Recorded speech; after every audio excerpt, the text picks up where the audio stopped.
ቅዱስ ጊዮርጊስ የመጀመሪያው ሰማዕት ነው። በጣም የሚገርም ነው። የቅዱስ ጊዮርጊስ አምላክ ጠላትን ያስታክስልን። አሁንም የቅዱስ ጊዮርጊስ አምላክ እየነደደ ያለውን እሳት ያጥፋልን። አሁንም የጊዮርጊስ አምላክ ኢትዮጵያ ውስጥ እየነደደ ያለውን የጦርነት እሳት ያጥፋልን። ያለመግባባትን እሳት ያጥፋልን። የዘረኝነትን እሳት ያጥፋልን። የጥላቻን እሳት ያጥፋልን። የመለያየትን እሳት ያጥፋልን። የጎጠኝነትን መንፈስ ያጥፋልን። ነገሥታቱ ቅዱስ ጊዮርጊስ በብረት ጫማ ላይ አጫምቶ ደሙን አይተዋል። ስጋው ቆስሎ አይተዋል። ደግሞ ቅዱስ ሚካኤል ይመጣና በህቡ ፈውሶት ይሄዳል። ይሄ መልአክ ይምጣና ይፈውሳል። አሁንም የደረቅን መንፈሳዊ ፍሬ ማፍራት ያልቻልንና የጊዮርጊስ አምላክ ፍሬያማ ያድርገን። ባዶ የነበሩ ነገሮች ሁሉ በቅዱስ ጊዮርጊስ በምልጃው ሞልቶላታል። አሁንም አምላከ ጊዮርጊስ የጎደለውን ይሙላላችሁ። ቅዱስ ጊዮርጊስ ስንል እንደ ቀልድ እንዳታዩ። ቅዱስ አርሴማ ስንል እንደ ቀልድ እንዳታዩ። ቅዱስ ጊዮርጊስ እኮ ያ ሁሉ መከራ ተቀብሎ የተቀበለው 7 አክሊላት ነው። ስንት አክሊላት አያችሁ? ዓለም ከሰጠው ስልጣን የመንግስቴን እኩሌታ እንኳን ልስጥ እያሉ ነገስታቱ በጊዮርጊስ ፊት ለፊት ቢቆሙ እናንተም መንግስታችሁም ሀብታችሁም አብራችሁ ትጠፋላችሁ አላቸው። የማይጠፋው የክርስቶስ መንግስት አለ። እናንተ አንድ ጊዜ ትገሉኛላችሁ፣ እናንተ ዘላለም ትሞታላችሁ። እኔ አንድ ጊዜ ሞቼ ለዘላለም ብኖርስ ምን ችግር አለው እያሉ አንገታቸውን ይሰጡ ነበር ለክርስቶስ። እነ ቅዱስ ጊዮርጊስ ግን ገዳይ ቀርቦ ሞት ቀርቦ የፈላ እሳት እያለ የነደደ እሳት እያለ ሰይፍ ቀርቦ ሞት ምርጫቸው ሆኖ የመረጡት ክርስቶስን ነው። በሚያስፈራሩ ሰዎች መካከል ታምነው የተገኙ ሞት ያላስደነገጣቸው ማይተማቸው ያላላ በክርስትናቸው የታመኑ እነ ቅዱስ ጊዮርጊስ ዋነኞቹ ናቸው። በረከታቸው በሁላችን ላይ ይደር። እያለቀሳችሁ ያላችሁት ወደ ሰማይ ብቻ ተመልከቱ። በጭንቀት ውስጥ ያላችሁ ወደ ሰማይ ብቻ ተመልከቱ። ሐዘን የበዛባችሁ ችግር የተፈራረቀባችሁ አንዱን ሳታልፉት ሌላ ስቃችሁ ሳትጨርሱ ሌላ ለቅሶ የመጣባችሁ በለቅሷችሁ ላይ ለቅሶ የተዳረረባችሁ እግዚአብሔር እንባችሁ እንዲያብስላችሁ ወደ ሰማይ ብቻ ተመልከቱ። ይመጣል አማኑኤል። የቀማውን ሳትመልስ የበደልከውን ሳትክስ ንስሐ ሳትገባ ይቅር ለእግዚአብሔር ሳትባባል ይሄው ገና ነኝ ስትል ይግባኝ የሌለው ይመጣል። ንስሐ ሳትገቡ አይውሰዳችሁ። አሁን መከራ ቢመጣ ማን ነው ማይተሙን ማይደብቀው? መከራ ቢመጣ ማን ነው አላቅህም የማይለው? በጣም የሚደንቅ ነው። ኑሯችን ያለው በሰማይ ነው። እውነተኛው መኖሪያችን ያለው በሰማይ ነው። የውሸት እየኖርን የእውነት እንዳንሞት ሥላሴ ይርዳን። ይቆያል እንጂ ክርስቶስ ይፈርዳል። ጽዋዋ ትሞላለች እንጂ ክርስቶስ ይፈርዳል። ከዓለት በላይ የጠነከረው ልባችንን በፍቅሩ መዶሻ ሰብሮ የሚረባንን የሚጠቅመንን የሚያስተምረን እግዚአብሔር በዚህ በተወደደ በመዳን ሰዓት የዘመናት ጥያቄን የሚመልሰው እግዚአብሔር የተዘበራረቁትን ኑሯችን ጉዳይ የሚሰበስበው እግዚአብሔር እንደ ሰው የነገርነውን ሳይሆን ዝምታን የሚያዳምጠው እግዚአብሔር በዝምታችሁ ውስጥ ያለውን ጩኸት የሚሰማው እግዚአብሔር እንቆቅልሻችንን የሚፈታ እግዚአብሔር ከትከሻችን ላይ ያልወረደውን ችግራችንን አዝለን የምናለቅስበትን በር ዘግተን የምናነባበትን ጥያቄ በቅጽበት ሊመልስ የሚቻለው እግዚአብሔር አርቦት ሰናይ ወጾር ቀሊል የተባለ ጌታ አምላካችን መድኃኒታችን ኢየሱስ ክርስቶስ ቀና ብለን እንዳንሄድ የከለከለንን ያጎበጠንን ያስነከሰንን ያስለቀሰንን ከሰው የለየንን ብቸኛ ያደረገንን የዛሬ ዓመት ያለቀስንበት ዘንድሮ የምናለቅስበትን ጉዳይ ከትከሻችን ላይ በቃሉ ያንሳልን። የቅዱሳን አምላክ ሸክማችንን ያቅልልልን። አሜን በሉ። ማን ከኛ ጋር ይሆን? በቃሉ ማን ያበርታን? ከስብራታችን ማን ይጠግነን? የሁሉ ባለቤት አምላካችን እግዚአብሔር በዚህ በተወደደ ጉባኤ የምትሰሙት የአምላካችንን ቃል እንድትጠነክሩበት እንድትበረቱበት መንፈሳዊ ሕይወታችሁ እንዲጠነክርና መንፈሳዊ ፍሬ እንድታፈሩ ጌታ መንፈስ ቅዱስ ይርዳችሁ ይርዳን።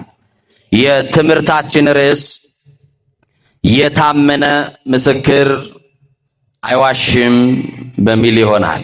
ከኔ ጋር ትጠራላችሁ። የታመነ ምስክር በሉ። አይዋሽም።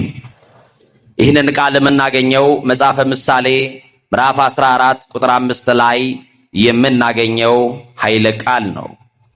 ይህንን ኃይለ ቃል የተናገረው የዳዊት ልጅ ጥበበኛው ሶሎሞን ነው። የታመነ ምስክር አይዋሽም።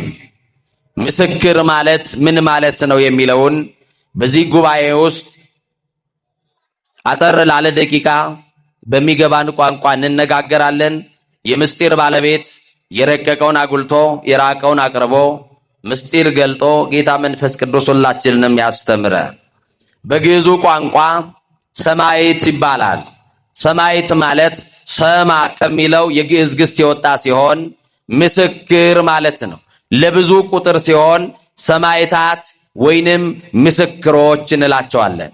በአውደ ነገሥታት ፊት ለፊት የክርስቶስን ጌትነት የመሰከሩ ሰማዕታት ሞት ያላስደነገጣቸው፣ የነገሥታት ቁጣና ዛቻ ያላስፈራቸው፣ በክርስቶስን በነፍሳቸው ተወራርደው የመሰከሩ፣ ክርስቶስን በሞቱ በኩል የመሰሉ ቅዱሳን ሰማዕታት ይባላሉ። ለሀገር የተዋደቁ፣ ለሀገራቸው ብለው በጦርነት የሞቱ የተሰዉ ሀገር እንደያቅማቸው ሰማዕታት ትላቸዋለች። ይህንን ለሀገር ከሞቱት ለእምነታቸው የሞቱ፣ ለክርስትናቸው አንገታቸውን የሰጡ፣ ስለ ፈጣሪያቸው ብለው እግዚአብሔርን ካዱ ብለው አስጨናቂዎች ነገሥታት ሲያስጨንቋቸው የክርስቶስን ጌትነትና አምላክነት በመመስከራቸው በክርስትናቸውና በማኅተማቸው ምክንያት የሞቱትን ቤተ ክርስቲያን ቅዱሳን ሰማዕታት ብላ ታከብራቸዋለች። በስማቸው ታቦት ቀርጻ ቤተ ክርስቲያን ሰርታ ልጆቿን ትሰበስባለች። ከዚህም ዛሬ የተሰበሰብንበት ይሄ ቤተ ክርስቲያን በሰማዕቱ በቅዱስ ጊዮርጊስ ስም ተሰየመ እንጂ የቤቱ ባለቤት መድኃኔ ዓለም ኢየሱስ ክርስቶስ ነው። ለስም አጠራሩ ክብር ይግባው። ማን ነው አልኳችሁ? ምን ነው ቅር ያላችሁ ይመስላል? ቅር አላችሁ እንዴ? ማን ነው የዚህ ቤት ባለቤት? የዚህ ቤት ራስ ማን ነው? ለቤተ ክርስቲያን አካል የሆነላት ማን ነው? ቤተ ክርስቲያንን በደሙ የሞሸራት ማን ነው? የዚህ ቤት ራስ ማን ነው አልኳችሁ? ክርስቶስ ብላችሁ ግለጹልኝ። ማን ነው? በቅዱስ ጊዮርጊስ ስም ቤተ ክርስቲያኑ ታነጸ እንጂ የቅዱስ ጊዮርጊስ ሥጋና ደም አለ ወይ? ንገሩኝ እንጂ። በቤቴና በቅጥሬ የማይጠፋ የዘላለም መታሰቢያ እሰጣቸዋለሁ ስላለ መታሰቢያነቱ ለኢየሱስ ክርስቶስ ሰማዕት ለሆነ፣ ሞት ላላስደነገጠው፣ ጣዖታትን ላሳፈረ፣ የክርስቶስን አምላክነትና ጌትነት በሞት ተወራርዶ የመሰከረው ታላቁ ሰማዕት ቅዱስ ጊዮርጊስን ቤተ ክርስቲያን ስለምታከብረው ያከበራት ቤተ ክርስቲያን ያከበራት ቅዱስ ጊዮርጊስ ክርስቶስን አክብሯል፣ ቤተ ክርስቲያንን አክብሯል። ቤተ ክርስቲያን ደግሞ ማንን ታከብረዋለች? ንገሩኝ እንጂ። ክርስቶስን ስላከበረ ክርስቶስ ደግሞ ቅዱስ ጊዮርጊስን አክብረዋለች። እኔና እናንተ ደግሞ ያከበረውን እናከብረዋለን። ማን ያከበራቸው? ንገሩኝ እንጂ። ያከበራቸው ማን ነው? እግዚአብሔር ያከበረውን ሰው ማቅለል ይችላል ወይ? እግዚአብሔር የሾመውን ሰው ማዋረድ ይችላል ወይ? አይችልም። ስለዚህ ሰማዕት ማለት በአጭር ቃል እንደተነጋገርነው ምስክር ማለት ነው። የታመነ ምስክር አይዋሽም። የታመኑ ምስክሮች እነማን ናቸው? ምን ያደረጉ ናቸው? ሽልማታቸውስ ምንድን ነው? ያገኙትስ ምንድን ነው? ጥቅማቸው ምንድን ነው? የሚለውን እንነጋገራለን። ክርስቶስ ኢየሱስን እግዚአጋይስት ወንጉሠ ነገሥት የነገሥታት ንጉሥ የአማልክት አምላክ አማልክት የነገሥታት ሁሉ ንጉሥ ነው። አልፋና ኦሜጋ የሆነው ብቸኛው ንጉሥ በሰማይና በምድር ያለ ፈጣሪ በቅድምና የነበረ ገዢ ከአብ ከመንፈስ ቅዱስ ጋር የሚተካከል አምላክ የሆነ በሥጋ ማርያም የተገለጠ ኢየሱስ ክርስቶስ ጌታ ነው። ኢየሱስ ክርስቶስ አምላክ ነው። ኢየሱስ ክርስቶስ ፈጣሪ ነው። ኢየሱስ ክርስቶስ በሰው ጭብጨባ ያልተሾመ የማይሽሩት የማይሾሙት ንጉሥ የማይሽሩት ባለጠጋና መንግስት ነው ብለው በአውደ ነገሥታት ያውም ክርስቶስን ካዱ በሚሉ ክርስቶስን ከካዳችሁ የመንግስታችንን እኩሌታ እንሰጣችኋለን፣ ክርስቶስን ደግሞ ካመናችሁ በአሚነ ሥላሴ ከጸናችሁ ደግሞ አንገታችሁን በሰይፍ ጎናችሁን በስለት እያልን እንገላችኋለን ብለው በሚዝቱ በሚያስፈራሩ ሰዎች መካከል ታምነው የተገኙ ሞት ያላስደነገጣቸው ማይተማቸው ያላላ በክርስትናቸው የታመኑ እነ ቅዱስ ጊዮርጊስ ዋነኞቹ ናቸው። በረከታቸው በሁላችን ላይ ይደር። እነማን አልኳችሁ? በሥጋ ማርያም የተገለጠው በምድር ላይ የተመላለሰው አያችሁ፣ በትምህርቱ የፈወሰው፣ በቃሉ የፈወሰው፣ በቀሚሱ ዘርፍ የፈወሰው፣ ሙታን እንዳይን ጥቅሻ ያነሳው፣ በቀራንዮ አደባባይ ላይ እንደ ብራና የተወጠረው የሞትን ሞጊያ የሰበረልን አምላከ ብርሃን የምንለው በቅድምና ያለ መድኃኒታችን ኢየሱስ ክርስቶስን በነገስታት ፊት ለፊት መሰከሩለት። አሁን እናንተ በሰዎች መካከል እንኳን ስለ ክርስቶስ መናገር ያሳፍራችኋል። ስለ መድኃኒዓለም መናገር ትፍታፍራላችሁ፣ ትፈራላችሁ። እንኳን መናገር ይቅርና እስቲ ሆቴል ገብቶ ስመ እግዚአብሔር ጠብርቶ በስርዓት አማትቦ የሚበላ ሰው ጠይቁኝ። ያሳፍራል። ታፍራላችሁ። እመኑኝ ታፍራላችሁ። ስታማትቡ ራሱ በስርዓት አታማትቡ። ስመ እግዚአብሔር እንኳን ለመጥራት እናፍራለን። ይኸው ኢየሱስ እያሉ በአደባባይ የሚሞሉ ሰዎች ታያላችሁ አይደል? የሚያወራለት ሞልቷል፣ የሚኖርለት ግን የለም። እኛ ቤት ሲመጡ ቢያዩ ክርስቶስ በተግባር እንኖርለታለን። ይኸው ሌሎች አዳራሽ ኢየሱስ ክርስቶስ ተብሎ ይጠራል። እኛ ቤት የምንጠራው ሳይሆን የምንበላው ክርስቶስ ነው ያለን። ምን የምንለው እስቲ የምንበላው በለው። በዚህ ቤት የክርስቶስ ስጋና ደም ይበላል። በሌላ ቤት አይታችኋል? ንገሩኛ። በሌሎች የሚጠሩት ክርስቶስ አላቸው። እኛ ቤት ደግሞ ይጠጣል ክርስቶስ። የሕይወት መጠጥ ነው። ደግሞ ለሚጠሩት ሳይሆን ለሚበሉት ነው። እየሰማችሁ ነው? እየሰማችሁ ነው? የታምረ ማርያም መቅደሙ እንደዚህ ነው የሚለው ኢየሱስ ክርስቶስ ጥዑመ ስም ለዘይበሎ። ኢየሱስ ክርስቶስ ለሚበሉት ነው ያለው። ለሚያዩት አለ፣ ለሚጠሩት አለ፣ ምን ለሚሉት? ለሚበሉት ጣፋጭ ምግብ ነው አለ። ለሚጠጡት ደግሞ የሕይወት መጠጥ ነው። ጥማችንን የቆረጠልን የሕይወት መጠጥ ክርስቶስ ነው። በዚህ ቤት ነው የምታገኙት። እኛ መፎከር አላቃተንም። በአደባባይ ወጥቶም ለዚህ ጌታ መመስከር አቅቶን አይደለም። ግን እንደው ክርስቶስ ያደረገላችሁን እንኳን በአውደ ምሕረት ለመመስከር ያፈራችሁ ሰዎች ትኖራላችሁ። እነ ቅዱስ ጊዮርጊስ ግን ገዳይ ቀርቦ፣ ሞት ቀርቦ፣ የፈላ እሳት እያለ፣ የነደደ እሳት እያለ፣ ሰይፍ ቀርቦ ሞት ምርጫቸው ሆኖ የመረጡት ክርስቶስን ነው። እየሰማችሁ ነው? አያችሁ? አሁን መከራ ቢመጣ ማን ነው ማይተሙን ማይደብቀው? መከራ ቢመጣ ማን ነው አላቅህም የማይለው? በጣም የሚደንቅ ነው። ቅዱሳን ሰማዕታት ልዩ ልዩ ፈተና ደርሶባቸዋል። የመጀመሪያውን የአዲስ ኪዳን ሰማዕት ስታስቡት ታላቁ ቅዱስ እስጢፋኖስ በረከቱ በሁላችን ላይ ይደርብን። እነ ቅዱስ ጊዮርጊስን ሳንጠራቸው በፊት ለብዙዎች ሰማዕታት አብነት የሆነ ነው። ቅዱስ እስጢፋኖስ በጣም ይገርመኛል። ሊወገር ሊገደል ክርስቶስ በሚለው ስም መከራ ተቀብሎ፣ ክርስቶስ የሚለው ስም በራሱ መከራ አለበት። እያንዳንዱ ክርስቲያን የራሱ የሆነ መስቀል አለው። መስቀል ደግሞ መከራ ነው። መስቀል ምንድን ነው? መከራ። ክርስቶስ ስለሚለው ስም መከራ የደረሰበት የለም።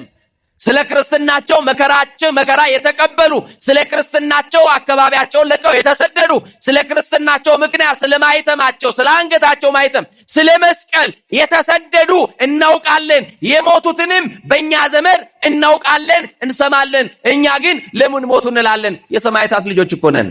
ክርስቶስን በሞቱ በኩል ሊመስል የተዘጋጀ ጠንካራ ክርስቲያን ካለ እነሱን እንድንመስል እግዚአብሔር እኛንም በሃይማኖት ያበርታል። አያችሁ? የሚሸሽ አይደለም ክርስቲያን። መከራ የሚፈራ አይደለም። ደግሞ ፈተና ሲመጣበት፣ ደግሞ መከራ ሲበዛበት ወደ ነገስታት የሚጣራ አይደለም። ወደ አገረ ገዦች የሚጮህ አይደለም። ወደ ምድር ባለጠጎች የሚያለቅስ አይደለም።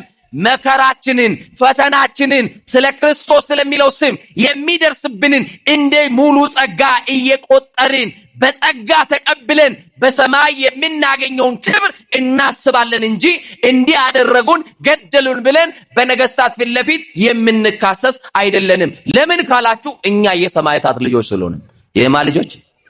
የማ ልጆች የሰማዕታት ልጆች ስለሆነ።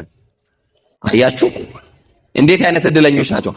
ብፁዕ ወቅዱስ ብርሃነ ዓለም አቡነ ተክለ ሃይማኖት ጻድቁ በረከታቸው ይደርብንና የለመኑት በዚህ ዓለም ሲኖሩ እግዚአብሔርን ከጠየቁት ጥያቄ አንደኛው ሰማዕት ልሁንና ልሙትልህ ነው ያሉት። እየሰማችሁ ነው? ምን ልሁን ብለው? ሰማዕት።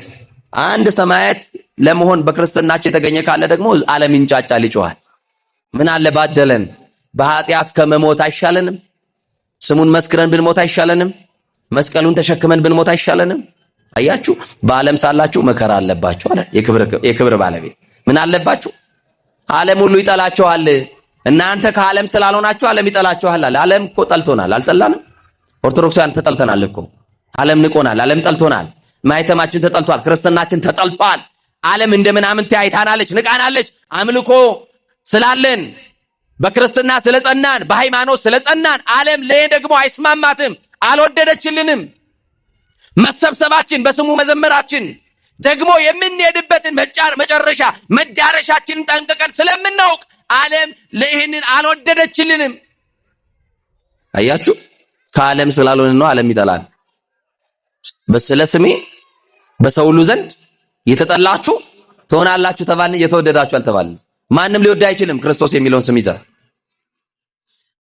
እና ቅዱሳን ሰማዕታት የመጀመሪያው የአዲስ ኪዳን ሰማዕት ለክርስቶስ ሲወገር በሃይማኖት ስለመጽናት ነው። አሁን ይሄንን የምነግራችሁ ክርስቶስ ስለሚለው ስም ነው መከራ የሚቀበለው ቅዱስ እስጢፋኖስ።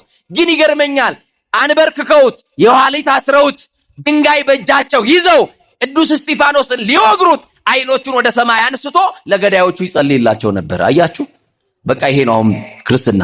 የሰማችሁን አይደል? ለሚያሳድዷችሁ ምን በሉ አለ? ጸልዩ በሉ እስቲ። ማን ነው ለክፉ ጎረቤቱ የሚጸልየው? መኖርን የማይፈልግ ሰው እኮ መካከል ነው የምንኖረው አይደል? ውድቀታችን የሚፈልጉ ሰዎች አሉ።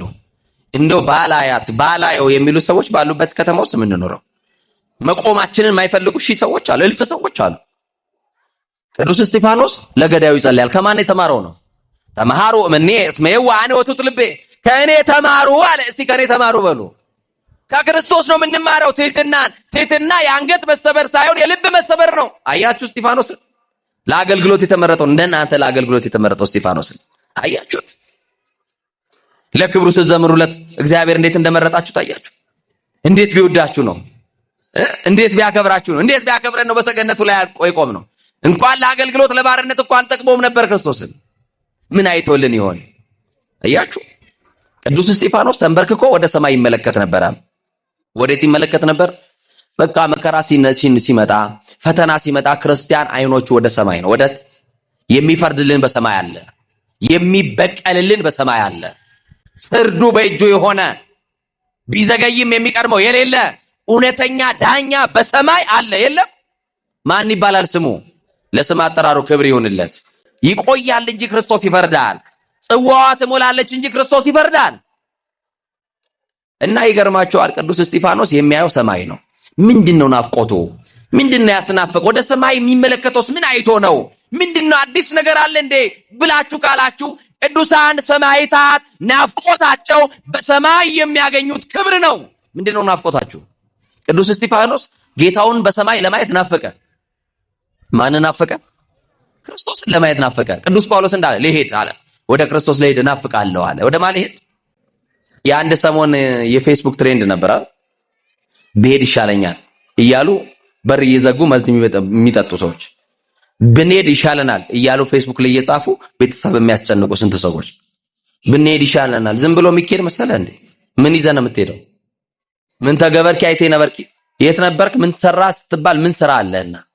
መቅደስ ሰውነቴን አፈረስኩ ለማለት ደም የተከፈለልን ሰውነት መርዝ እየበጠበጥክ እየጠጣ ክርስቶስ በደም ዋጋ ያከበረውን መቅደስ ሰውነትን አንተ ሙሰ ታቦቱ ለመንፈስ ቅዱስ የመንፈስ ቅዱስ ማደሪያዎች እንደሆናችሁ አታውቁምን? ይላል እኮ ቅዱስ ጳውሎስ። የመንፈስ ቅዱስ ማደሪያዎች ናችሁ። መቅደስ ሰውነታችሁን ጠብቁ፣ ከዝሙት ጠብቁ፣ ከርኩሰት ጠብቁ፣ ከዓለማዊ ነገር ጠብቁ፣ ክርስቶስ ከማይከብርበት ነገር ጠብቁት። ሲጨንቃችሁ ሲጨባችሁ ወደ ድንግል ማርያም ነው እንጂ ገመድ ይዞ በር መዝጋት መፍትሄ መሰላችሁ? የእናቴ ልጅ ቅዱሳን ሰማዕታት ሩጫቸውን ስለጨረሱ ምናቸውን ስለጨረሱ ቅዱስ ጳውሎስ እኮ ሩጫዬን ጨርሻለሁ። አሁን ይሄ ጥቅስ ሐውልት ላይ ነው የሚጻፈው። በኃጢአት የሚጨርስ ሩጫውን ንስሐም ይግባ አይግባም ሰውየው ከሞተ በኋላ ቤተሰቦቹን የሚያስቀምጡለት ሰውየው እኮ አይደለም። የሰማችሁ ነው። ሩጫዬ ምን ብያለሁ? ጨርሼ የሚጠብቀኝ የድል አክሊል ነው ይላል። ይኸውላችሁ የሚጠብቀኝ ምንድነው? የቀማውን ያልመለሰ ሰው፣ የበደለውን ያልካሰ ሰው፣ ድሃ እየበደለ ፍርድ እያጓደለ የኖረ ሰው ይሄ ጥቅስ አይገባውም። ሐዋርያው ቅዱስ ጳውሎስ እንዴት አድርጎ ነው ሩጫዬን ጨረስኩ ያለው? መዳረሻውን ያውቃል። ዓለም ከምትመዝንለት ወቄት ወርቅ ይልቅ በመንግስተ ሰማያት የሚጠብቀውን የድል አክሊል አስበልጧል። አዎ የድል አክሊል አለን በሰማይ።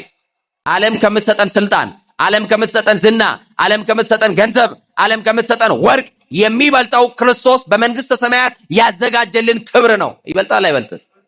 ቅዱስ ጊዮርጊስ እኮ ያ ሁሉ መከራ ተቀብሎ የተቀበለው 7 አክሊላት ነው። ስንት አክሊላት? አያችሁ፣ ዓለም ከሰጠው ስልጣን የመንግስቴን እኩሌታ እንኳን ልስጥ እያሉ ነገስታቱ በጊዮርጊስ ፊት ለፊት ቢቆሙ እናንተም መንግስታችሁም ሀብታችሁም አብራችሁ ትጠፋላችሁ አላቸው። የማይጠፋው የክርስቶስ መንግስት አለ። እናንተ አንድ ጊዜ ትገሉኛላችሁ፣ እናንተ ዘላለም ትሞታላችሁ። እኔ አንድ ጊዜ ሞቼ ለዘላለም ብኖርስ ምን ችግር አለው እያሉ አንገታቸውን ይሰጡ ነበር ለክርስቶስ። በዚህ ልክ በሃይማኖቱ የጸና ክርስቲያን በዘመናችን ላይ የለም። የሰማችሁ ነው አይደል? እንድትጸኑ እንደ ቅዱሳን ሰማዕታት እንድንጸና ዘመኑ የፈተና ዘመን ስለሆነ ዘመኑ የመከራ ዘመን ስለሆነ በሌሎች የምንሰማው እኛ ጋር እንኳን ቢደርስ እንዴት ነው ክርስቶስን አምናችሁ ወይንስ አይ መከራው እስኪያልፍ ጥቂት ጊዜ ብሸሸግ ብኖር ብላችሁ ነው የምትደበቁት? ኑሯችን ያለው በሰማይ ነው። እውነተኛው መኖሪያችን ያለው በሰማይ ነው። የውሸት እየኖርን የእውነት እንዳንሞት ሥላሴ ይርዳን። ቅዱስ እስጢፋኖስ ወነጸረ ሰማይ ወደ ሰማይ ተመለከተ ይላል። እስቲ ወደ ሰማይ ተመለከተ በሉ። እያለቀሳችሁ ያላችሁት ወደ ሰማይ ብቻ ተመልከቱ። በጭንቀት ውስጥ ያላችሁ ወደ ሰማይ ብቻ ተመልከቱ። ሐዘን የበዛባችሁ፣ ችግር የተፈራረቀባችሁ፣ አንዱን ሳታልፉት ሌላ ስቃችሁ ሳትጨርሱ ሌላ ለቅሶ የመጣባችሁ፣ በለቅሷችሁ ላይ ለቅሶ የተዳረረባችሁ እግዚአብሔር እንባችሁ እንዲያብስላችሁ ወደ ሰማይ ብቻ ተመልከቱ። የሰማችሁናል? በችግራችሁ ሰዓት ወደ ባለስልጣን አትዩ። ደህና ዘመድ አለኝ ብላችሁም እንዳትመኩ። ፊት ሊነሳችሁ ይችላል። የማያሳፍረን ማን ብቻ ነው? ፊት ማያዞርብን ማን ብቻ ነው? ጀርባ ማይሰጠው ማን ብቻ ነው? ታምኖ ማይከዳ ማን ብቻ ነው? ዘመድ ጠላት ሊሆን ይችላል። ወዳጅ ባዕድ ሊሆንብህ ይችላል። አየህ፣ ሊገለበጥ ይችላል። ክርስቶስ ኃጢአት ሰርተንም ብንመጣ ንስሐም ብንገባ ክርስቶስ ለክፎችም ለደጎችም ቸር ነው። እስመ ውእቱ ላይ ለሄራ ነው ላይ ለኩያን ለሁሉ ደግ የሆነ ለሁሉ ቸር የሆነ አያችሁ። ቅዱስ እስጢፋኖስ ወደ ሰማይ ይመለከታል። ገዳዮቹን አላየም። ማንን አላየም? ማንን አላየም? ገዳዮቹን አላየም። ያነሱበትን ግን አላየም። አያችሁ፣ ሁሉ ለክርስቶስ መተው ማለት ክርስትና ይሄ ነው። ክርስትና ገዳይ እኮ አለ፣ ምቀኛ እኮ አለ፣ ሊጥልህ የሚፈልግ እኮ አለ፣ ጉድጓድ የሚመስል እኮ አለ፣ ቀን የሚፈልግ ምቹ ቀን የሚፈልግብህ ቀን እኮ አለ። እነሱን አለማየት ነው። ማንን ማየት? ወነጸረ ሰማይ ወደ ሰማይ ተመለከተው። ወሬ ስብሐት እግዚአብሔር ወይ ቤሪ ኮል ሊነብር በየማን አቡክ ነው ያለው። አያችሁ፣ ሰማይ ተከፍቶ አየው አለ። ምን ተከፍቶ? እንዴት ነው ሰማዩ የሚከፈተው? አይገርምም? ምኑ ተከፍቶ አየው? ምኑ ተከፍቶ አየው? ራእይ ዮሐንስ ምዕራፍ 19 ላይ ቅዱስ ዮሐንስ ወንጌላዊም እንደዚህ ነው። ሰማይ ተከፍቶ አየ። ምን ተከፍቶ? ሰማይ ተከፍቶ አየው። በአንባ ፈረስ ላይ ተቀመጠ፣ በራሱ ላይ ነጭ ልብስ የለበሰ በአንባ ፈረስ ላይ ተቀመጠ አየውኝ። በልብሱ ላይ ስም ተጽፎበት ነበረ ይልና ስም ዘተጽፈ ላይ ለልብሱ በልብሱ ላይ ተጻፈው ስም ግን ያስገርማል አለ። የጌቶች ጌታ የነገስታት ንጉስ ይላል አለ። ለዚህ ነው ሰማዕታት ለዚህ ስም ነው ዋጋ የከፈሉት። የጌቶች ጌታ ለሆነው ለክርስቶስ፣ የነገስታት ሁሉ ንጉስ ለሆነው ለክርስቶስ። ቅዱስ እስጢፋኖስ ሰማይ ሄደ። የሚሞትለት ክርስቶስ የሚለው ስም ነው። ክርስቶስን ደግሞ በአባቱ ቀኝ ተቀምጦ ተመለከተው። ወይቤሪ ወልድ ይነብር በየማነ አቡ፣ በአባቱ ቀኝ ተቀምጦ ከአብ ከመንፈስ ቅዱስ ጋር የሚተካከለውን ጌታ አምላክ የሆነውን የድንግል ማርያም ልጅን የእግዚአብሔር አብ ልጅ የባሕርይ አምላክ የሆነውን ክርስቶስን በሰማይ አየው፣ በአባቱ ዙፋን ላይ ተቀምጦ። ክርስቲያኖች አይናችሁ ወደ ሰማይ ስትከፍት ስታነሱ ክርስቶስን በአባቱ ቀኝ ተቀምጦ ታያላችሁ። ወደ ስታነሱ አይናችሁን ወደ ሰማይ ስታነሱ በህይወታችሁ ውስጥ ያለው መጋረጃ ይነሳላችኋል። በህይወታችሁ ውስጥ ያለው ጨለማ ይገፈፍላችኋል። እና ወደ ሰማይ ተመለከተ። በጣም የሚገርሙም ቅዱሳን ሰማዕታት በአንድ አይነት ሞት አይደለም ክርስቶስን የመሰከሩት። ስቃያቸው፣ መከራቸው ከህሊና የራቀ በጣም የሚገርም ነው። ለምሳሌ አድርገን እስቲ የተወሰኑትን እንጥቀስና ትምህርታችን እናጠቃልላለን። ለምሳሌ በድንጋይ የተቀጠቀጡ ሰማዕታት አሉ። በምን የተቀጠቀጡ? እስቲ በሉ፣ በምን የተቀጠቀጡ? በድንጋይ የተቀጠቀጡ። እነ አቤል፣ እነ ናቡቴ፣ እነ ቅዱስ ኤርሚያስ፣ ቅድም የነገርኳችሁ ቅዱስ እስጢፋኖስ በድንጋይ ሰማዕትነትን የተቀበሉ ናቸው። ሌሎቻቸው አፍንጫቸውን እንዳይተነፍሱ ታፍነው የተገደሉ ሰማዕታት ናቸው። ምናቸውን? አፍንጫቸውን። እነ ቅዱስ ቶማስ ዘመራስ ክርስቶስን ካደው ሲባል አምነዋለሁ እንጂ አልክደውም አለ። እስቲ አምነዋለሁ አልክደውም በሉ እስቲ። ይሄ ጌታ ይታመናል እንጂ ይካዳል? ወገኖቼ ንገሩኛ። ስለዚህ ክርስቶስን ካደው የሚል አስጨናቂ ሲመጣ አንክደውም፣ እኛ በአሚነ ሥላሴ ጸንተናል፣ የቅዱሳን ሰማዕታት ልጆች ነን፣ ስለዚህ በእምነት ጸንተናል፣ ምንም እንኳን ፈተና ብታጸኑብን እኛ ክርስቶስን ልንክደው አንችልም ብለው በሃይማኖታቸው ጸኑ። ቅዱስ ቶማስ ዘመራስ ንጉሱ ተበሳይቶ ክርስቶስ የሚለውን ስም እስከምትክድ ድረስ በሰውነት ላይ መከራ አደርስብሃለሁ ብሎት የመጀመሪያው ምን አደረገው መሰላችሁ? እጆቹን ቆረጠ። ምኖቹን? እጆቹን። እስቲ ሁለት እጆቹ የተቆረጡለት ሰው የተቆረጠበት ሰው እንዴት ሊራመድ ይችላል? ከባድ ነው አይደል? ከባድ ነው አይደል? በእስር ቤት ውስጥ እጆቹን ቆረጠ። ማ ስለሚለው ስም አልኳችሁ? ክርስቶስ ስለሚለው ስም። በሁለተኛው ቀን አቋሙ ጸንቷል። የተቆረጠው እጁ ነው። እጁ ተቆርጦ እንኳን ማንን በማመን ጸንቷል? ንገሩኛ። አንተ እጅህም አልተቆረጠም እግርህንም ቆራጭ የለብህም። ሙት ተገደል እንዲሁን የሚልህም የለም። ግን ክርስቶስን በማመን አልጸናንም። እምነታችን ሙሉ አይደለም። እንዋዥቃለን። አስማተኛ መንደርም እንረግጣለን። ጠንቋይ ቤትም እንሄዳለን። መተተኛውም ጋር እንሄዳለን። ደጋሚውም ጋር እንሄዳለን። እናስጠነቁላለን፣ እናስመትታለን። ደግሞም እዚህ ነን ያለን። አያችሁ፣ ክርስቶስን በማመን ያጽናን እግዚአብሔር። እና ይገርማችኋል፣ ቶማስ ዘመራስ ሄደና እጆቹ ተቆርጠዋል። አንተ ቶማስ አሁንስ በሃይማኖቱ እንደጸና ነው? አዎ ክርስቶስን አምነዋለሁ እንጂ አልክደውም። ስለዚህ አቋሜ የጸና ነው። ንጉሥ የትኛውንም መከራ በስጋዬ ልታደርግ ትችላለህ። ስጋችሁን የሚገድሉትን ደግሞ ምን አትበሉ ብሎናል? አትፍሩ ብሎናል። ስለዚህ ስጋንም ነፍስንም በገሃነም ሊቀጣ የሚችል አንድ ጌታ አለ። እሱን ነው የምፈራው። ስለዚህ አልፈራም። እኔ ሞት አልፈራም። ሞት አያስፈራኝም። ያንተ ቁጣ፣ ያንተ ዛቻ አያስደነግጠኝም። ከእምነቴ አንዲት ምዕራፍ ፈቀቅ አልልልህም አለው። እግሮቹን ቆረጠ። ቀጠለና ምኖቹን? እጅ የለውም፣ አሁን ደግሞ እግር የለውም። ይገርማል እኮ። እጁም ተቆርጦ ክርስቶስን በማመን እግሩም ተቆርጦ ክርስቶስን በማመን ጸና። በጣም ተበሳጨ። እጅና እግሩ ተቆርጦ በቅርጫት ውስጥ አድርጎ እየተሳለቀበት ክርስቶስ የሚለውን ጌታ ካድ። ክርስቶስ አምላክ አይደለም ብለህ በአደባባይ መስክርልኝ አለው። እጁ ተቆርጦ እግሩ ተቆርጦ የመሰከረለትን ጌታ አሁን ምን አግኝቶ ይክደዋል ብላችሁ ታስባላችሁ? ጌታዬን አምነዋለሁ እንጂ አልክደውም ብሎ የክርስቶስን ጌትነት በአውደ ነገስታት በተሰበሰቡበት መካከል በቅርጫት ውስጥ ይዞ ሲመሰክር ንጉሱ ተበሳጨና አፍንጫውን አፍነው ገደለው። እንዲህ ሆነው ለክርስቶስ ሞቱ። እንዲህ እያሉ ወደ ክርስቶስ መንግስት ይጨመራሉ። ያችሁ ቅዱሳን ሰማዕታት፣ ቅዱስ ጊዮርጊስ ስንል እንደ ቀልድ እንዳታዩ፣ ቅዱስ አርሴማ ስንል እንደ ቀልድ እንዳታዩ፣ እነ ቅዱስ ሚናስ፣ እነ ቅዱስ ቂርቆስ፣ እነ ቅዱስ ቴዎድሮስ በናርዲዮስ፣ ሌሎቹም ቅዱሳን በሞቱ በኩል ክርስቶስን የመሰሉ ናቸው። በምኑ በኩል? በሞቱ በኩል ጆሮአቸውን በምላጭ የተቆርጡ አሉ። ምናቸውን ታስታውሳላችሁ? ሕፃኑ ቅዱስ ቂርቆስ ንጉሱን ካበሳጨው ቃል አንደኛው እኔ ክርስቶስ ነኝ የሚለው ቃል ነው። እስቲ እኔ የክርስቶስ ነኝ በሉ። እኔ የክርስቲያን ነኝ በሉ እስቲ። አያችሁ፣ ክርስቲያን ደግሞ የታመነ ምስክር ነው። የታመነ ምስክር ደግሞ አይዋሽም። የታመነ ምስክር ምን አይልም? ቅድስት አርሴማ አይኖቿ ያምራሉ። ንጉሥ በአጸ ዝሙት ተነድፎ መልኳን እያየ ለአግባሽ የመንግስቴን እኩሌታ ልስጥሽ አብረሽኝ ኑሪ ብሎ ፈቃዷን ሲጠይቅ እኔ የክርስቶስ ሙሽራ ነኝ፣ እኔ ላንተ አልገባም፣ እኔ ለአንዱ ለክርስቶስ ታጥቻለሁ፣ በመንግስት ሰማያት የማደርገው ሰርግ አለኝ፣ ሙሽርነቴ በሰማይ ነው፣ ቁንጅናዬን አይታል፣ ይሄ የሚረግፍ ነው የሚጠፋ ነው፣ ይሄ በጨርቅ የሚጠቀለል ነው፣ በሳጥን የሚገባ ነው፣ አፈር የሚበላው ነው። ስለዚህ እኔ ውበቴ ከውስጥ ነው፣ ውበቴ ደግሞ ክርስቶስ ይባላል ብላ ክርስቶስን ስትመሰክርለት ንጉሥ ተበሳጭቶ የምትመኪበት ይህንን የሚያምረው ውበትሽን አጠፋዋለሁ ብሎ የሚያምሩ አይኖቿን በወጭት አስወጥቶ በወስፌ በወጭት አድርጎ እንዲህ ሲሳለቅባት አይናማዋን አርሴማ አይነ ስውር አድርጎ እዛ እስር ቤት ሲጨምራት ቅድስት አርሴማ ድንግል ማርያምን ተማጸነቻት። ግዴላችሁም የአርሴማ እናትና ድንግል ማርያም ተማጸኗት። ቅድስት አርሴማ ድንግል ማርያምን ተማጸነቻት እያልኩ እኮ አያችሁ። አዛኝቷል የብርሃን እናት ናታ እመብርሃን። ወንጌላዊ ዮሐንስ እኮ ብርሃነ ጽድቅ ዘያበራ ለኩሉ ዓለም ብሎ የመሰከረልን ልጅ አላት፣ ለሰው ሁሉ የሚያበራ። አያችሁ፣ በጨለመባችሁ ነገር ሁሉ ያብራላችሁ የማርያም ልጅ መሰከረችለት። ስትለምናት አደረች። እናቴ ድንግል ሆይ አብዝቼ እወድሻለሁ፣ አይኖች ነበሩኝ፣ አሁን አይነ ስውሮኛለሁ። ልጅሽ ብርሃን ነው። ምንድነው? ልጅሽ ብርሃን ነው። እሷን ስጠራት ደግሞ ምን እንላታለን? እስቲ እመብርሃን በሏታ። ጨለማ ሕይወታችሁን ብርሃን ታርግላችሁ። እመብርሃን ለመነቻት።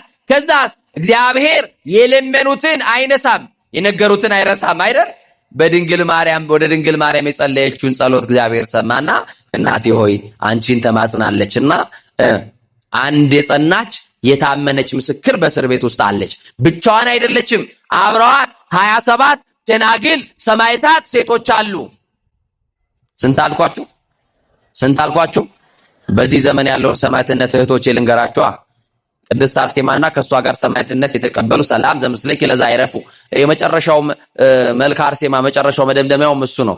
ከአንቺ ጋራ ሰማዕትነት የተቀበለው ያረፉ 27 ሰማዕታት ደናግል ሰላምታ ይድረሳቸው እያለ ነው የሚነግራት። እና ይገርማችኋል። ምንድነው ሰማዕትነት ካላችሁኝ የዚህ ዘመን ሰማዕትነት ራስን መግዛት ነው። ምን አልኳችሁ? የዚህ ዘመን ሰማዕትነት ምንድነው አልኳችሁ? ምንድነው አልኳችሁ? የኃጢአት ግብዣ ሲቀርብላችሁ ራሳችሁ መግዛት፣ ለዝሙቱ አቤት ስትጠየቁ ራስን መግዛት። እያችሁ መቅደስ ሰውነቴን አላረክስም፣ ክርስቶስ አምላኬን አላስቃልከደውም፣ አላሳዝነውም ብሎ ራስን መግዛት ሰማዕትነት ነው። አንገት የሚቆርጥ ላይኖር ይችላል። የሰማችሁና በፈላ ሰዓት የሚጥልክ ላይኖር ይችላል። ግን ራስን መግዛት ሰማዕትነት ነው። እግዚአብሔር ይርዳን ሁላችንን። ከዛ ቅድስት እመቤታችን ድንግል ማርያም ከልጇ ጋር በእስር ቤት ገባች።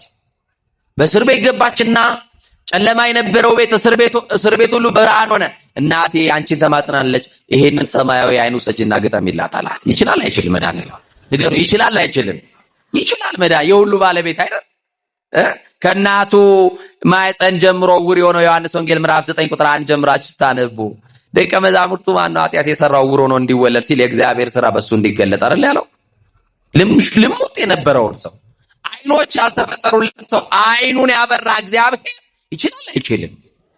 እዛ በኋላ ወሰደችና ሰማያዊውን አይን ግጥም አደረገችና አይዞሽ ወደ ኋላ እንዳትይ፣ በሰማይ የተዘጋጀልሽ ክብር፣ በሰማይ የተዘጋጀልሽ አዳራሽ፣ በሰማይ የተዘጋጀልሽ ክብር፣ ሰማያዊ ክብር አለሽ፣ ወደ ኋላ እንዳትይ። ስለዚህ የታመነ ምስክር አይዋሽምና ጸንተሽ ቆይ ብሏት በሃይማኖት እንድትጸና መክሯት፣ 27ቱን ሴቶችም እንድታጸና ነግሯት፣ ክርስቶስ ኢየሱስ ባርኳት፣ ድንግል ማርያም ባርካት፣ ቅድስት አርሴማ ይላለች። ከዚህ መካከል ነው አይናቸውን የተጎለጎሉ ልክ እንደ ቅዱስ ስምዖን ሰማዕታት አሉ ያልኳችሁ። ከንፈራቸውን የተቆራረጡ እነ ቅዱስ ቶማስ፣ እነ ቅዱስ መርምህናም፣ ጥርሳቸውን በድንጋይ የተወለቁ እነ ቅዱስ ጎርጎርዮስ ዘእንዚናዙ፣ ምላሳቸውን በወስፌት የተተለተሉ እነ መጥምቀ መለኮት ቅዱስ ዮሐንስ፣ ደረታቸውን በጦር የተወጉና አቡነ አቢብ እነ ቅዱስ ቴዎድሮስ፣ ቆዳቸውን የተገፈፉ እነ ቅዱስ ቶማስ ዘህንደኬ፣ በእሳት የተጠበሱ እነ ቅዱስ መርቆሬዎስ፣ ወደ ባህር የተጣሉ እነ ቅዱስ በርቶሎሜዎስ፣ በገመድ የተጎተቱ እነ ቅዱስ ማርቆስ፣ እነ ቅዱስ አትናቴዎስ፣ እነ ቅዱስ ዲዮስቆሮስ በሮማ አደባባይ በሰረገላ እየጎተቱ ፊታቸው የተነጨ ጢማቸው እየተነጨ ጥርሳቸው እየወለቀ ዝንቱ ውእቱ ፍሬ ሃይማኖት፣ የሃይማኖት ፍሬ ይሄ ነው፣ ክርስቶስ ስለሚለው ስም መከራ መቀበል ነው ብለው በመከራ ውስጥ ወደ ኋላ እንዳይሸሹ በመከራ መጽናትን አስተምሯቸዋል። እነ ቅዱስ ዲዮስቆሮስ እነ ቅዱስ በረከታቸው ይደረብን። በገመድ የተጎተቱ ብቻ አይደሉ፣ በጣም ብዙ ቅዱሳን ሰማዕታቶች አሉ። እነ ቅዱስ ጊዮርጊስ በጣም እኮ የሚገርም ነው። በረከታቸው ይደረብን። ለሰማዕትነት የሚያበቁ ቅድመ ሁኔታዎች በቤተ ክርስቲያናችን 4 ናቸው። ስንት ናቸው? የመጀመሪያው አንድ ሰው ሰማዕት ከመሆኑ በፊት በእግዚአብሔር ማመን አለበት። በማን ማመን አለበት? በእግዚአብሔር ያላመነ ሰው ከሰውም ተጣልቶ በሆነ ምክንያት ግጭት ተፈጥሮ ቢሞት ሰማዕት ይሆናል? ንገሩኛ። ቅድሚያ በማን ማመን አለበት? በእግዚአብሔር። ሁለተኛው ዓለምን በፍጹም መጥላትና መናቅ አለበት። ማንን? ተቸገራችሁ አይደል? ዓለምን መናቅ። ደግሞ ዓለም የምትባል ሴት ካለች እሷን አይደለም ያልኩት። እስቲ ዓለምን መናቅ በሉ። በፍጹም መጥላት። አያችሁ፣ ከክርስቶስ ማን ይበልጣል? ዓለም ይበልጣል እንዴ? ዓለም ትበልጣለች? አሁን በጾማችሁ ሰዓት ጠዋት ተነስታችሁ ብትበሉ ማን ይበልጣል እያላችሁ ነው? ንገሩኛ። ዓለም ትበልጣለች፣ ስጋዬ ይበልጥብኛል፣ ከክርስቶስ በልጦብኛል እያለ ነው አይደል? ጠዋት የበላ ሰው ውሎ ከሚበላ ሰው ጋር ሂዱና እስቲ ሁለቱን አቆማችሁ ይሁት። በጣም የሚወዛው ውሎ የበላው ሰውዬ ነው። አዛኘን የሰማችን ውሎ የበላውን ሰው ወዛም ነው ሳይቀባ። ይሄው ከዚህ ቁረጥ ከዚህ ፍለጥ ያለ ሰውዬ ግማሹ ዩሪክ አሲድ፣ ግማሹ የሆነ ነገር፣ ግማሹ የሆነ ነገር ይውና ያው በዚህ ሰዓት ራሱ ወንጌል አይሰሙም። ጂም ቤት ነው ያሉት። የበሉትን እየተፉ ነው ያሉት። ትራክ ላይ እየሮጡ የሚሰግድ ሰው፣ የሚጾም ሰው፣ የሚመጸውት ሰው፣ ቃሉን የሚሰማ ሰው፣ የተሰበረ መንፈስ ያለው አያችሁ፣ ልቡ የተሰበረ መንግስቱን የሚናፍቅ የክርስቶስን መምጣት የሚጠባበቅ እንደ ቃሉ የሚኖር ሰው ይጾማል፣ ይጸልያል፣ እንደተጻፈው እንደ ክርስቶስ ቃል ይኖራል። ስለዚህ ለሰማዕትነት የሚያበቁ ቅድመ ሁኔታዎች አንደኛው ምን አልኳችሁ? በእግዚአብሔር ማመን። ሁለተኛው ዓለምን በፍጹም መጥላትና መናቅ። ቀጥሎ ያመኑትን በህይወት መኖር። ይህንን እግዚአብሔር ያድርግልን። ይሄው እኛ እንሰብካችኋለን፣ ምን ሰብኮን እኛ እንኖረው። እናንተም ትዘምራላችሁ፣ የዝማሬ ህይወት የለም። ከዝማሬው በኋላ ኤርፎን ደቅነን ምን ሰማውን እናውቀዋለን። እናንተ ቤት የሚከፈተው እንኳን መዝሙር ከ4 ሰዓት አያልፍም። ጠዋት ከ4 ሰዓት በኋላ ዘፈኑ ይቀጥላል አይደል? አቤት እገሌ ቤት እንደውም የሚከፈተው መዝሙር ትላችሁ አድንቀህ ሳትጨርስ 4 ሰዓት ቁርስ ከበሉ በኋላ ይቀይሩታል። ክርስትናችን ራሱ አንድ ቀን የማይውል ክርስትና ነው ያለን። ያመኑትን በምን መኖር አልኳችሁ? በህይወት መኖር በሉ። አዎ የሚቀድሰው መቀደስ ስላለበት የምንኖረውለት ክርስቶስ ያስፈልገናል ብያችኋለሁ ቅድም። ክርስቶስ ኑሮ ይፈልጋል።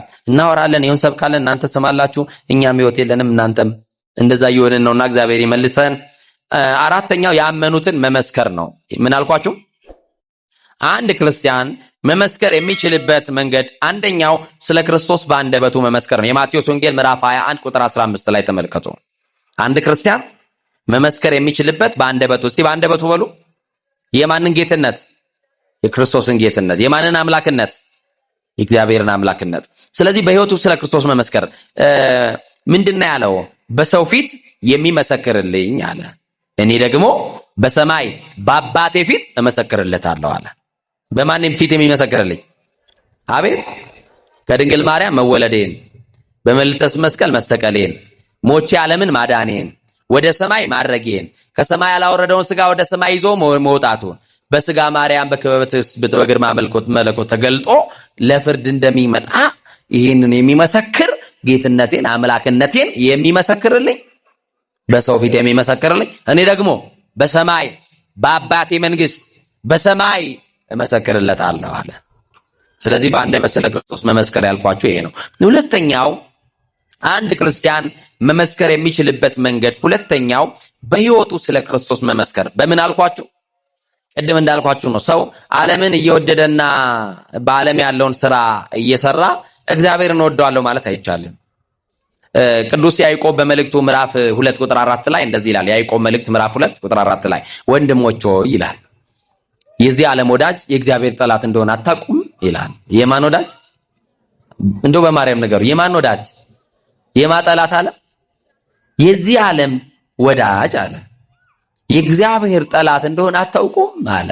ስለዚህ ዓለም ሳትንቃችሁ ናቋት። ደግሞ ናቋት ስላችሁ መንኩሱ እያልኩ አይደለም። እየሰማችሁ ነው? ዓለምን መናቅ ማለት መመነን አይደለም። እየሰማችሁ ነው?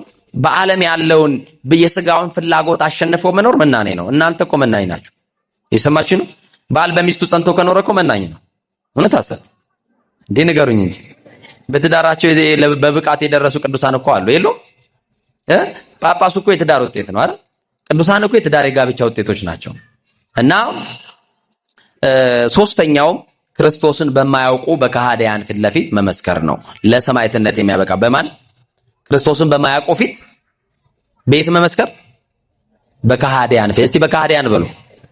ክርስቶስ ጌታ አይደለም በሚሉ ሰዎች መካከል መመስከር ነው ለሰማዕትነት የሚያበቃው። በቤተ ክርስቲያን አስተምሮ አንድ ጻድቅ ወይም አንድ ሰማዕት የሚባለው 3 ነገሮችን ሲያሟላ ነው። ስንት ነገሮች? 3 ነገር ካሟላ ሰማዕት ይባላል። 3 ነገሮችን ካላሟላ ግን ቤተክርስቲያን ሰማዕት ነው አትለው። በስሙ ቤተክርስቲያን አትሰራም፣ ጽላት አትቀርጽለትም።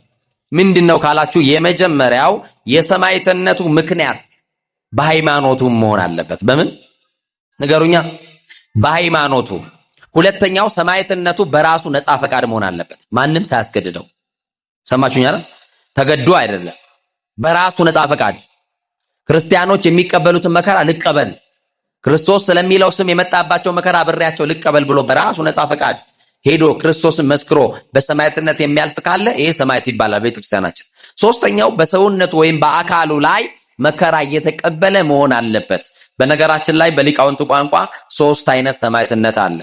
ነጭ ሰማዕት፣ አረንጓዴ ሰማዕትና ቀይ ሰማዕት ተብሎ ይከፈላል። ትዳር ይዘው ልጆች ወልደው በዚህ ዓለም የሚኖሩ የሰማችሁኝ ነው አይደል? በትዳሩ የጸና የማይወላውል፣ በትዳሯ የጸናች የማትወላውል፣ ባል ከሚስቱ ሚስትም በባሏ ተወስና ብቻ እየኖረች፣ ቀጥሎ በምስጢራት ተሳትፎ ቅዱስ ቁርባን እየተቀበሉ ምን እየተቀበሉ ንገሩኛ? ቅዱስ ቁርባን እየተቀበሉ በክርስትና የጸኑ ነጭ ሰማዕታት ይባላሉ። አያችሁ ሰማዕትነት እንዴት በረከት እንዳለው አላወቅከውም እንጂ በትዳር ውስጥም ነበር። በስርዓት አልያዛችሁትም እንጂ እየቀለዳችሁበት ነው እንጂ ነጭ ሰማዕት አለ። ይሄ አረንጓዴ ሰማዕት ነው። አረንጓዴ ሰማዕት ደግሞ ልጆቻቸውን ለቁም ነገር አብቅተው በመጨረሻው ሰዓት የመነኑ ወይም ገዳም የገቡ ናቸው። ለምን አብቅተው አልኩኝ? እኔ ደግሞ በትነው አላልኩኝም። አደራችሁን እንዳትለውጡብኝ። በጣም ብዙ ሚዲያ ስላለ እንዳትሰነጥቋት። ለምን አብቅተው አልኩኝ? ልጆቻቸውን ድረው ኩለው ስራ አስይዘው ቁም ነገር ላይ አድርሰው ከዚህ በኋላ እኔ ብኖርባት ይቻ ለማጠቅመኝም ብለው በ11ኛው ሰዓት የመነኑ የመነኮሱ ምን አይነት ሰማዕታት ይባላሉ? ንገሩኛ። ይሄው አንዳንድ ቤት እኮ ሽምግልና እንላካለን እንደው አልቆርባለኝ ይላሉ። ሴቶቹ እናቶቻችን እንኳን ጀግኖች ናቸው። እንደው እንዳትቀየሙኝ አደራችሁን። ሌላ መውጫ ካለ እንኳን ጠይቄም ቢሆን ወጣለሁ፣ አታስወጡኝም እናንተ። እናቶቻችን ጎበዞች ናቸው። እውነቴን ነው የምለው። ለኪዳን ከአባቶች በላይ እናቶች ነው የሚሮጡት አይደል? ለቅዳሴው የሚመጡት እነሱ ናቸው ተመልሰው። እንደው አባት ደፍሮ ኪዳን ከመጣ ቅዳሴውን አንቺ እጭ ደግሞ አበዛሽው ነው የሚላት። እንዴ ምንድነው አንቺ ሴትዮ ተይኝ እንጂ አንደኛሽን ለምን አትገቢም እዛ ሊላት ይችላል። እና ማን ይበረታል እያልኳችሁ ነው? እናቶች። ሌባ በድንገት እንደሚመጣ በየትኛው ሰዓት እንደሚመጣ እንደማታውቁ ድለዋን ከሙንበሩ ተዘጋጅታችሁ ቆዩ አለ። ድንገት ይመጣል አማኑኤል። የቀማውን ሳትመልስ፣ የበደልከውን ሳትክስ፣ ንስሐ ሳትገባ፣ ይቅር ለእግዚአብሔር ሳትባባል ይሄው ገና ነኝ ስትል ይግባኝ የሌለው ይመጣል። ድንገት ይመጣና ልም አስቡበት ወንድሞች። ዘላለም የሚኖር እንዳይመስላችሁ። ተከራይ ተቀምጦ የአከራይ ሬሳ ይወጣል። ባለጠጋም ይደህያል። ለዓመት ያስቀመጡትን በዕለት ይበተናል። የዚህንን ዓለም የትኛውንም ነገር ብጨብጠው ከንቱ ነው፣ እንደ ጉም ነው። የትላንት ጌቶች የሉም፣ ዛሬ ከርታቶች ሆነዋል። በየመንገዱ የትላንት ዝነኞች የሉም፣ የትላንት ቆንጆች የሉም፣ የትላንት ባለጠጎችም የሉም። የትላንት አሰሪ የዛሬ ታሳሪ ነው። ይሄው ባለጠጎች ጎዳና ቁጭ ብለው ይለምናሉ። ትላንት እኮ ነው ቤት ይላሉ። ትላንት የዛሬን ያርገውና ቀን ጥሎኝ ይላሉ። ቀን የሚያመጣው ምን እንደሆነ አታውቅማ። እግዚአብሔር ይደስልን። አረንጓዴ ሰማያት ብያቸዋለሁ። እሺ አረንጓዴ ሰማያት ልጆቻችሁ ለቁም ነገር ያብቃላችሁ። ንስሐ ሳትገቡ አይውሰዳችሁ። የመጨረሻው ቀይ ሰማያት። እስቲ ቀይ ሰማያት በሉ። ከሃዲያን ነገስታት ሲነሱ የእግዚአብሔርን አምላክነት መስክረው በሰይፍ በስለት ተወግተው የሞቱ ቀይ ሰማዕታት ይባላሉ። የመጀመሪያው ቅዱስ ጊዮርጊስ ነው። በረከቱ ይደርብን። ማን አልኳችሁ? ቅዱስ ጊዮርጊስ የመጀመሪያው ሰማዕት ነው። በጣም የሚገርም ነው። ታላቁ ሰማዕት ቅዱስ ጊዮርጊስ የተቀበላቸው መከራዎች ብቻ ልንገራችሁና ትምህርት ሊጠቅልላችሁ። እግዚአብሔር ከሁላችን ጋር ይሁን። የታመነ ምስክር ምን አይልም። የመጀመሪያው የቅዱስ ጊዮርጊስ አንደኛው ሰማዕትነቱ በእንጨት አስቀቅሎ ስጋውን በመቃን አስፈትተው ረጃጅም ችንካሮች ያሉበት ወይም ምስማር የብረት ጫማ ጫምቶት ሂድ አሉት። ቅዱስ ጊዮርጊስን ልብ አድርጎ፣ የብረት ምስማር ነው፣ የብረት ጫማ ነው፣ ምስማር አለ ይወገዋል። ያንን አጫምተውት ሂድ አሉት። እየሰማችሁኝ ነው? እና እንዲህ አይነት መጀመሪያውን መከራ ሲቀበል ቅዱስ ሚካኤልን እግዚአብሔር ላከና ከነበረው ቁስልና ደም ፈውሰውና ሄደ። ልብ አድርጎ በጣም የሚገርም ነው። ሲያዩ ነገስታቱ ቅዱስ ጊዮርጊስ በብረት ጫማ ላይ አጫምቶት ደሙን አይተዋል። ስጋው ቆስሎ አይተዋል። ደግሞ ቅዱስ ሚካኤል ይመጣና በህቡ ፈውሶት ይሄዳል። ይሄ መልአክ ይምጣና ይፈውሳል። ፈውሶት ይሄዳልና ግራ ሲጋቡ ሁለተኛው ምን አደረጉ መሰለ? በሰባ ችንካር አስቸንክረው በእሳት አስተኩሶት ችንካሩ ይሄም ብረቱ እንዲግል ማለት ነው። አናቱን በመዶሻ አስቀጥቅጦ በሆዱ ላይ የደንጊያ መሰሶ አስረው እንዲንከባለልበት አደረጉት። አይከብድም? ክርስቶስ ስለሚለው ስም አባቶቻችን ይህንን ያክል ዋጋ ከፍለዋል። ሶስተኛው ስጋውን በመጋዝ አስተልትለው ጨው ነስንሰውበት ስጋው ተቆራርጦ የቅዱስ ጊዮርጊስ ስጋ ወደቀ። ጌታው በመንፈቀ ሌሊት መድኃኔዓለም ተገልጦ በእጁ ዳሰሰና እንዲህ አለው፣ ጊዮርጊስ ገና 6 ዓመት የተጋድሎ ዓመታት ይቀርሃል አለው። ገና ስንት ዓመት ይቀርሃል አለው? ያውም የተጋድሎ ስቃይ ያደርጉብሃል፣ እኔ ከስቃይ ፈውስሃለሁ። መከራ ያጸኑብሃል፣ በመከራ ደግሞ ትጸናለህ። እኔ ካንተ ጋር ነኝ ብሎት ጌታው ነገረውና ሄደ። ከዛ ወዲያውኑ ዱዲያኖስ ደንግጦ የሚያሸንፍልኝ ቢኖር ወርቅ ሰጠዋለሁ ብሎ በአደባባይ ተናገረ እና መሰግላን ጠንቋዮች ተሰበሰቡ። ማንን ለማሸነፍ? ጊዮርጊስን ለማሸነፍ። አሁን እኛን የሚታገሉ ጠንቋዮች አሉ። ዛሬ የሚታገሉን ጠንቋይ አስማተኞች አሉ። ትንሽዬ ኪዮክስ ስትከፍት ታየዋለህ። ትንሽዬ ጉልት ይዘው በር ላይ ቁጭ በል ታየዋለህ። እዛ ቀን የማይጣልብህ ነገር የለም። የማይገነዝብ ነገር የለም። የማይደፋብ ነገር የለም። ኢትዮጵያዊ ይገርማል እኮ እግዚአብሔር የሰነፎች አምላክ አይደለም። አስማተኛው መንደር ሮጠ የሰው ቤት ለመዝጋት ከምትሯሯጥ ያንተን እድል ስላሴ እንዲከፍትልህ በስላሴ ጋር ብትንበረከክ እሱ ነበር ዋጋ የነበረው። አስማተኛ መንደር ሄደ የሰው ትዳር ከምትበጠብጥ አንተንም የተባረከ ትዳር እንዲሰጠው ወደ ስላሴ ብትለምን እሱ የተሻለ ነበር። እውነት ሐሰት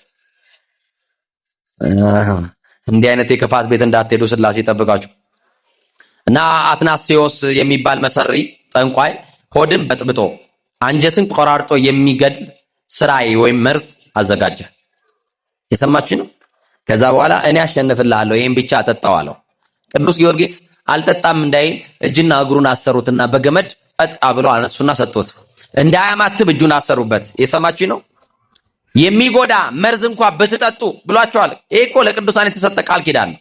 የሚጎዳ ነገር እንኳን አንበሳና ዘንዶን ትጫማለህ ያለ እግዚአብሔር አያችሁ። የራሱን የባቡን ራስ እንድንቀጠቅጥና ኃይልና ስልጣን የሰጠን እግዚአብሔር መጨረሻ ምን አደረገ?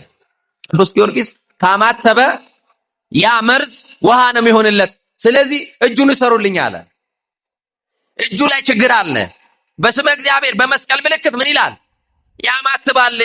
ሳታውቁት እኮ መርዝ ተበጥብጦላችሁ ተሰጥቶ ጠላ ነው ውሃ ነው ብለህ ልትጠጣ እኮ በመስቀል ምልክት ስታማትብ እኮ ውሃ አድርጎልህ ጠላት ተገርሞ እንዴት አልገደለውም ብሎ እኮ ሊሆን ይችላል እኮ። ስንትም ሌሊት ላይ ተበጥብጦ ስንት ቀን ተበጥብጦልን ይሆናል። ስንት ቀን ታቅዶልናል። ስንት መንገዳችን ላይ እንቅፋት ተቀምጦብናል። ይኸውላችሁ ጠላት ያልቻለን አቅም ስለሌለው አይደለም፣ ኃይለኛው እግዚአብሔርን ስለተጠጋን እንጂ። ጠላት ያልጣለን አቅም አጥቶ አይደለም፣ የማይጥለው እግዚአብሔር እጅ ላይ ስላለን ነው እንጂ እግዚአብሔር አይጣለን አሁንም። ከዛ በኋላ ቅዱስ ጊዮርጊስ እንዲህ አለ። ልክ በግንባሩ ማለት ነው አያችሁ፣ እዛ እንትኑ ላይ ልክ በመስቀል ምልክት እንዲያርጎ አማተበበት። ይሰማችሁ ይናል። እንደዛ አርጎ አማተበበትና አጠጡኝ አላቸው። ሲጠጣ ምንም አልሆነለትም። ጠንቋዩ ግራ ገባው። እንደውም ቅዱስ ጊዮርጊስ ይላል ፊቱ እንደ ፀሐይ በራ፣ እንደ ጨረቃ ደመቀ። የሚገድል ሆድን ቆራርጦ አንጀት በጣጥሶ የሚገድል ነገር ሰተነው ፊቱ እንደ ፀሐይ እንዴት በራ ብለው ተደነቁና ያ መሰሪ ጠንቋይ ማረኝ ብሎ ከእግሩ ስር ወደቀለት ይላል። ዛሬ ገዳዮቻችን በእግራችን ስር ያንበረክክልናል። አማኑኤል የቅዱስ ጊዮርጊስ አምላክ ጠላትን ያስታክስልን። እና በጣም የሚገርመው ከዛ በኋላ ማረኝ በአንተ ጌታ በኢየሱስ ክርስቶስ አምናለሁ አለው። በማን አምናለሁ አለ? ምርጫ የሌለው ምርጫ ነው ክርስቶስን ማመን። ከዛ በኋላ ያ ከእግሩ ወድቆ የረገጠው ምድር ውሃ ፈልቆለት ሐዋርያው ቶማስ ተገልጦ አጥምቆት እንደተሰወረው ገድሎ ይናገራል። ሌላው ቅዱስ ጊዮርጊስ አራተኛ የተቀበለው መከራ በብረት አልጋ አስቸንክሮ ከበታቹ እሳት አንድዶበታል። ልክ ቅዱስ መርቆሬዎስ እንደተቀበለው የብረት አልጋ ላይ አስተኝተውት አስረውት ከስሩ ደግሞ ከአልጋው ስር ምን አነደዱ? እሳት አነደዱበት። በጣም የሚገርመው እሳቱ ሲንጠበጠብ እሳቱ ማን ነው? ደሙ ሲንጠበጠብ እሳቱን አጠፋለት። ይሰማችሁና ደሙ ውሃ አይደለም፣ ልብ አድርጉ። ደሙ ግን ሲንጠፈጠፍ ምኑን አጠፋለት? አሁንም የቅዱስ ጊዮርጊስ አምላክ እየነደደ ያለውን እሳት ያጥፋልን። አሁንም የጊዮርጊስ አምላክ ኢትዮጵያ ውስጥ እየነደደ ያለውን የጦርነት እሳት ያጥፋልን። ያለ መግባባትን እሳት ያጥፋልን። የዘረኝነትን እሳት ያጥፋልን። የጥላቻን እሳት ያጥፋልን። የመለያየትን እሳት ያጥፋልን። የጎጠኝነትን መንፈስ ያጥፋልን።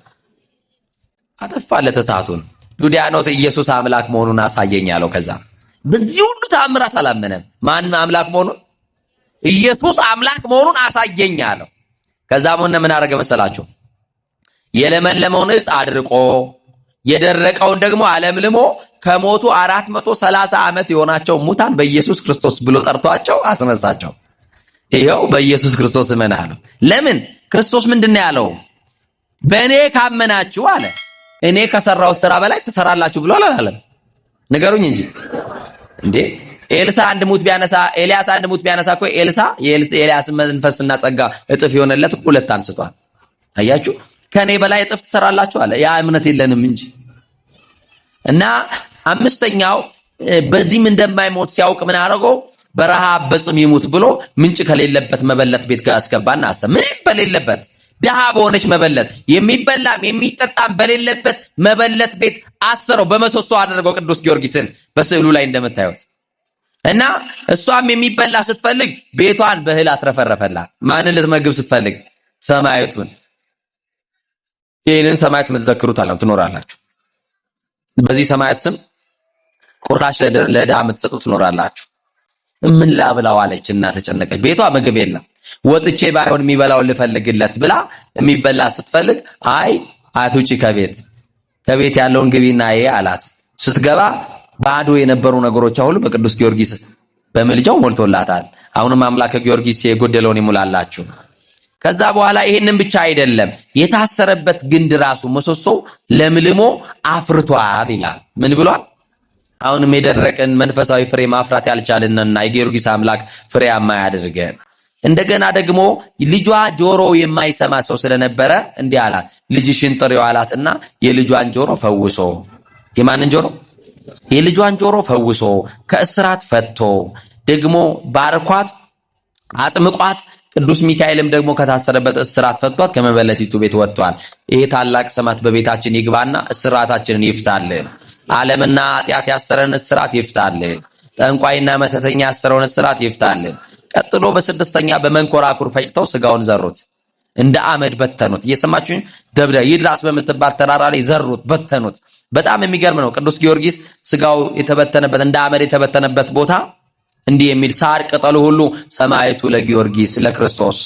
ሰማዕቱ ለማ ለክርስቶስ፣ ቅዱሱ ለክርስቶስ። አያችሁ? የክርስቶስ ሰማዕት እውነተኛ ምስክር ደግሞ አይዋሽም። ያልዋሸ በዚህ ሁሉ መከራዎች ሳይፈራ ክርስቶስን የመሰከረ ብሎ ሳርና ቅጠል ሁሉ መስክሮለታል። ጌታ ለሶስተኛ ጊዜ አስነስቶታል። ጭፍሮቹም ደንግጠው ቢሰግዱለት አጥምቋቸዋል።